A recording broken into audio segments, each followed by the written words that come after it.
দলের চেয়ে দেশ বড়, এটা দাবি করছেন শ্রমিক ভট্টাচার্য। আজকে শ্রমিক ভট্টাচার্য আগাগোড়া উপস্থিত ছিলেন তিনজনের মনোনয়নপত্র দাখিলের আগে, এবং মুখ্যমন্ত্রীর ঘরে শ্রমিক ভট্টাচার্য দীর্ঘক্ষণ ছিলেন এবং সেখানেও 3 প্রার্থী ছিলেন। শ্রমিক ভট্টাচার্য বারবার যে কথা বলছেন বা যে তত্ত্ব সামনে এনেছেন যে বিজেপির তৃণমূলীকরণ হবে না, আজকে 3 জন নমিনেশন দাখিল করার পরেও শ্রমিক ভট্টাচার্য সেই তত্ত্বেই অনড় যে বিজেপির তৃণমূলীকরণ হবে না। এই ঘটনা বিচ্ছিন্ন ঘটনা, কারণ দলের চেয়ে দেশ বড় এবং তুমি যে বৃহত্তর স্বার্থের কথা বলছিলে সেই বৃহত্তর স্বার্থের কথা ভেবে এই 3 জনকে মনোনয়ন দেওয়া হয়েছে এবং যা পরিস্থিতি অন্তত বিধানসভার সমীকরণ, তাতে আগামী দিনে 3 জনের সাংসদ হওয়া স্রেফ সময়ের অপেক্ষা। এবং শ্রমিক ভট্টাচার্য যখন একথা বলছেন বিধানসভাতে শ্রমিক ভট্টাচার্যের পাশেই ছিলেন দিলীপ ঘোষ, এবং দিলীপ ঘোষও আগাগোড়া আজকে উপস্থিত ছিলেন। তিনি কিন্তু একদম উল্টো কথা বলছেন। তিনি বলছেন যে বিজেপির এরকম কোনো সংবিধানের নিয়মই নেই যে অন্য দল থেকে নেওয়া হবে না, এবং তার দলের যে বিধায়করা আছেন অনেকেই তো তৃণমূল থেকে এসছে। তৃণমূল থেকে না এলে দল বড় হবে কি করে, এটা দিলীপ ঘোষের তত্ত্ব বা দিলীপ ঘোষ এই কথাটা বলছেন।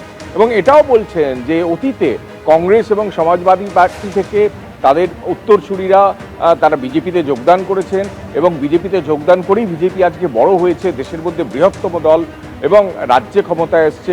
সুতরাং বিজেপি তৃণমূল থেকে লোক নেবে না বা তাদের নেতাদের নেবে না, এরকম কোনো নির্দিষ্ট নিয়ম পার্টিতে নেই। সুতরাং নেওয়া হচ্ছে এবং প্রধানমন্ত্রী হাত খুলে কাজ করতে চান। রাজ্যসভায় সংখ্যাগরিষ্ঠতা দরকার, 2/3 সংখ্যাগরিষ্ঠতা দরকার। সুতরাং এক্ষেত্রে কোনো নিয়মের ব্যতিক্রম হয়নি, বরঞ্চ যা অতীতে হয়েছে তাই হয়ে এসছে। অর্থাৎ তাহলে কি এটা বলা যায় যে বিজেপির মধ্যেই অন্দরমহলেই দুটো ভিন্ন সুর শোনা যাচ্ছে? আজকে তিন জন যারা মনোনয়নপত্র দাখিল করলেন, সুখেন্দু শেখর রায়, সুস্মিতা দেব এবং প্রকাশচিক বড়াই, তারা 3 জনই তৃণমূলের প্রাক্তনী, 3 জনই তৃণমূলের রাজ্যসভার সাংসদ ছিলেন এবং তাদের কার্যকালের যে 6 বছরের মেয়াদ, সেই মেয়াদ শেষ হওয়ার আগেভাগেই তারা পদত্যাগ করলেন। পদত্যাগ করে 1 মাস, কেউ 1.5 মাস অপেক্ষা করলেন, তারপর বিজেপিতে যোগ দিলেন এবং বিজেপিতে যোগ দেওয়ার কয়েক ঘন্টার মধ্যে, এটাও নজিরবিহীন বঙ্গ রাজনীতিতে, তারা মনোনয়নপত্র পেলেন ঠিক তার পুরনো আসনে। এবং আজকের যে মনোনয়নপত্র তারা দাখিল করলেন সেটা 3টের উপনির্বাচন, অর্থাৎ যারা 6 বছরের জন্য মনোনীত হয়েছেন তাদের 3 বছর, কেউ 4 বছর তাদের বাকি আছে মেয়াদ। সেই অপূর্ণ মেয়াদ পূরণ করার জন্য তারা বিজেপির সাংসদ, অর্ধেক তৃণমূলের সাংসদ ছিলেন, অর্ধেক বিজেপির সাংসদ। এখানেই প্রশ্ন উঠেছিল বারবার পার্টির তরফ থেকে, বিজেপির তরফ থেকে। রাজ্য সভাপতি শ্রমিক ভট্টাচার্য বলছেন তৃণমূলীকরণ হবে না বিজেপির মধ্যে এবং কাউকে নেওয়া হবে না, আমরা নজর রাখছি। তারপরে ওই 3 জন সাংসদকে কিভাবে নেওয়া হলো এবং কেন নেওয়া হলো, এবং যেখানে স্বয়ং মুখ্যমন্ত্রী, শ্রমিক ভট্টাচার্য, দিলীপ ঘোষ এবং তাপস রায়, স্বপন দাশগুপ্ত, অগ্নিমিত্রা পাল, সমস্ত কার্যত ক্যাবিনেট মন্ত্রীরা সেখানে উপস্থিত থেকে সেই 3 জন যারা পদত্যাগী সাংসদ তারা মনোনয়নপত্র দাখিল করলেন এবং সেখানে উপস্থিত ছিলেন।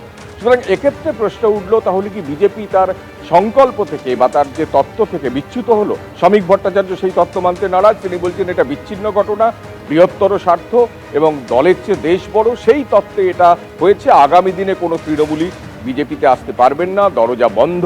আবার আজকে বিধানসভায় দাঁড়িয়ে শ্রমিক ভট্টাচার্য সেই তত্ত্ব দিচ্ছেন। আবার সেই বিধানসভাতে দাঁড়িয়েই দিলীপ ঘোষ বলছেন এই থিওরি কিন্তু বিজেপিতে নেই বা এই সংবিধানে কখনো লেখা নেই যে অন্য দল থেকে আমরা নিতে পারবো না। এবং আমাদের যে রাজ্যের বিধায়করা রয়েছেন, এমনকি মুখ্যমন্ত্রীর নাম পর্যন্ত যিনি করছেন, তারা তো সবাই তো তৃণমূল থেকে এসছেন, অনেকে তৃণমূল থেকে এসছেন। সুতরাং এইখানে এই দুরকম তত্ত্ব বা দুরকম মন্তব্য একটা বিতর্কের জন্ম দিল যে বিজেপির মধ্যে তৃণমূল থেকে নেওয়ার বিষয়ে তাহলে কি মতানৈক্য আছে, মতৈক্য আছে? আপাতত যা পরিস্থিতি আমরা দেখছি, 3 জন যারা পদত্যাগী তারা ইতিমধ্যেই মনোনয়নপত্র দাখিল করেছেন। সুস্মিতা দেব, সুখেন্দু শেখর রায় এবং প্রকাশচিক বড়াইক, এবং 3 জনেরই রাজ্যসভা যাওয়া কার্যত সময়ের অপেক্ষা। একেবারেই, অর্থাৎ ইতিমধ্যেই দলত্যাগ হলো, দল বদল হলো, একেবারে রাজ্যসভায় তারা নিজেদের মনোনয়ন পর্যন্ত পেশ করলেন, কিন্তু বিজেপির অন্দরের মত পার্থক্যটা কিন্তু জিয়ে রইল। তা কিন্তু আজও এই মনোনয়ন জমা দেওয়ার পরও শ্রমিক ভট্টাচার্য এবং দিলীপ ঘোষের বক্তব্যে একেবারে পরিষ্কার। বিচ্যুতি নয়, ব্যতিক্রম। শ্রমিক ভট্টাচার্য আগেই জানিয়েছিলেন। শুধু তাই নয়, একেবারে দল বদলের জন্য নির্দিষ্ট করে কোনো নিয়ম নেই, সংবিধানে এমন কিছু বলা নেই। দিলীপ ঘোষ সেই কথা বলছেন। অর্থাৎ শ্রমিক ভট্টাচার্যের মত এবং দিলীপ ঘোষের মত একেবারেই পরস্পর বিরোধী। শুধু তাই নয়, বিজেপির অন্দরমহলে আরও একাধিক নেতাকর্মীরা প্রশ্ন কিন্তু তারাও তুলছেন যে বিজেপিতে কি রাজ্যসভার মনোনয়ন পাওয়ার জন্য আর যোগ্য কেউ ছিলেন না। সুস্মিতা দেব মনোনয়ন পেশ করার পর কি বললেন দেখুন। আমার খুবই ভালো লেগেছে, কারণ মাননীয় মুখ্যমন্ত্রীর অফিসে সব বিধায়কদের নিয়ে আমাদেরকে নিয়ে বসে যে বৈঠকটা উনি করেছেন, ইট ফেল্ট লাইক আ ফ্যামিলি, একটা পরিবারের মতো।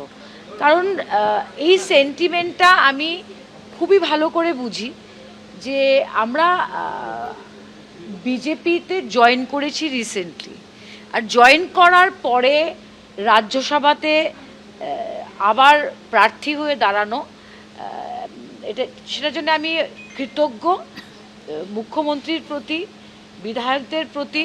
বিগত দিনেও আপনারা দেখতে পেরেছেন যে সদনে যে কাজটা আমি করেছি সেখানে পশ্চিমবঙ্গের স্বার্থেও আমরা কথা বলেছি এবং আসামের স্বার্থেও কথা বলেছি। আর পশ্চিমবঙ্গের প্রত্যেক জেলার এবং ব্লকের কর্মীদের বলবো যে আপনাদের প্রত্যেকের অধিকার আছে যে আপনারা আমার কাছ থেকে আশা রাখবেন যে পশ্চিমবঙ্গের স্বার্থের জন্য আমরা আগামী দিন কাজ করব। বিজেপি তৃণমূলীকরণ হবে না। নির্বাচনের আগে আমি যেমন বামেদের কাছে ভোট চেয়েছিলাম যে এই অচল অবস্থার অবসান করুন, তৃণমূল নামক এই হিংস্র জনগোষ্ঠীটাকে ক্ষমতা থেকে সরিয়ে দিন, তারপরে যে যার পতাকা তুলে নেবেন হাতে। তেমন তৃণমূলের উদ্দেশ্যেও বলেছিলাম যারা চাকরি বিক্রি করেননি, চাকরি কেনেননি, সিন্ডিকেটে অংশগ্রহণ করেননি, নিরাপরাধ মানুষকে রক্তাক্ত করে দেননি, যারা গণতান্ত্রিক ব্যবস্থাকে লুঠে বা মানুষের অধিকারগুলোকে বাজেয়াপ্ত করাতে অংশগ্রহণ করেননি, যারা বিপরীত পরিস্থিতিতে থেকে নিজেদের ঘাম রক্ত দিয়ে অপ্রাসঙ্গিক মমতা বন্দ্যোপাধ্যায়ের নাম দেওয়ালে লিখে থেকে প্রাসঙ্গিক রেখেছিলেন, তারা নিশ্চয়ই এই তৃণমূলের জন্য লড়াই করেননি। তৃণমূল হচ্ছে কুচকুচে সাদা আর ধবধবে কালো। তৃণমূল সম্পর্কে যত কম কথা বলা যায় ততই ভালো। তৃণমূল এখন নির্মূল, মানুষ তৃণমূলের কোনো আলোচনা শুনতে চাইছে না। বিজেপির জন্য তৃণমূলের দরজা বন্ধ। কিন্তু একই সঙ্গে মনে রাখতে হবে, নেতা থেকে দল বড়, দলের চেয়ে দেশ বড়। পঞ্চায়েত মন্ত্রী দিলীপ ঘোষ তিনি কি বললেন দেখুন। আপনার পার্টি থেকে বারবার বলা হচ্ছে যে তৃণমূলকে নেব না, এক্ষেত্রে কি বলবেন? তৃণমূলের প্রাক্তনী আমাদের মুখ্যমন্ত্রী, আজকে আমাদের পার্টির বিধানসভার নেতা, বাংলার মুখ্যমন্ত্রী। যোগ্যতা, স্বচ্ছতা পার্টি নেবে, এটা কোনো পার্টির সংবিধানে লেখা নেই কাউকে নেব কি নেব না। ভারতবর্ষে বিজেপি বেড়েছে, বিভিন্ন দলের যোগ্য লোকেদের নিয়েছে, তারা স্বেচ্ছায় আজকে বিজেপিতে এসেছেন। আমাদেরও রাজ্যসভাতে মেজরিটির দরকার আছে যাতে মাননীয় প্রধানমন্ত্রী হাত খুলে কাজ করতে পারেন, আর পার্টি তাকে স্বীকৃতি দিয়েছে, তারা নিজের পদেই যাবেন, খালি আমাদের আসনে বসবেন। এবিপি আনন্দ, এগিয়ে থাকে, এগিয়ে রাখে।